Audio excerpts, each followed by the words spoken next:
Hello mga amigo! Welcome ulit dito sa ating channel, ang Islanders TV PH. So, ngayon mga amigo, for today's video, ito, magpapalit ako ng busina. So, bumili ako ng Blue Punk nung nakaraang Manila show, auto show. So, bumili ako niyan kasi napundi na yung aking busina. So ang gumagana na lang na busina dyan ay yung maliit. So papalitan natin. Ayan. So, DIY tayo ngayon. DIY tayo sa pagpapalit ng busina.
So malaking tulong talaga mga amigo yung meron tayong ganito.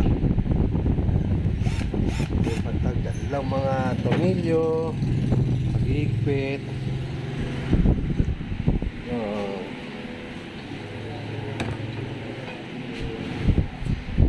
So igpit na tayo ng gamit. Then testingin na natin mamaya. So ito mga amigo yung tinanggal ko na busina. Pinalitan natin siya ng Blue Punk. Ayan yung pinalit natin. So ito na yung magiging tunog niya ngayon.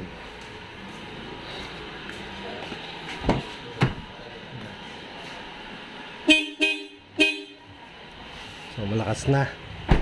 Dalawa na yung busina ulit. Dati kasi nawala yung isa eh.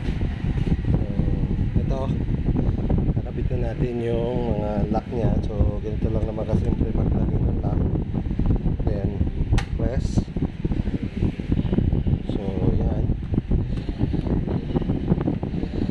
ilipot lang natin yan. So pag pasok na gano'n, so lock, yan lang. So ngayon mga amigo, yung ating ginawa ngayon, DIY. Kaya lang, habang gumagawa ko, ay may nakatutok na binti na. Sobrang init. So ito yung ating camper van. Yung ginagamit natin sa camping. So 2014 Grand Starex TCI.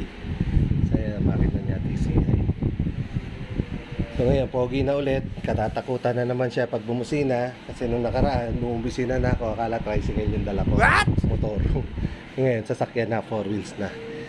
So salamat sa inyong panonood. So hindi ko na na-videohan ng buo yung ating ginawang DIY kasi nga kinat ko na. So maraming salamat mga amigo. See you on my next video. All goods.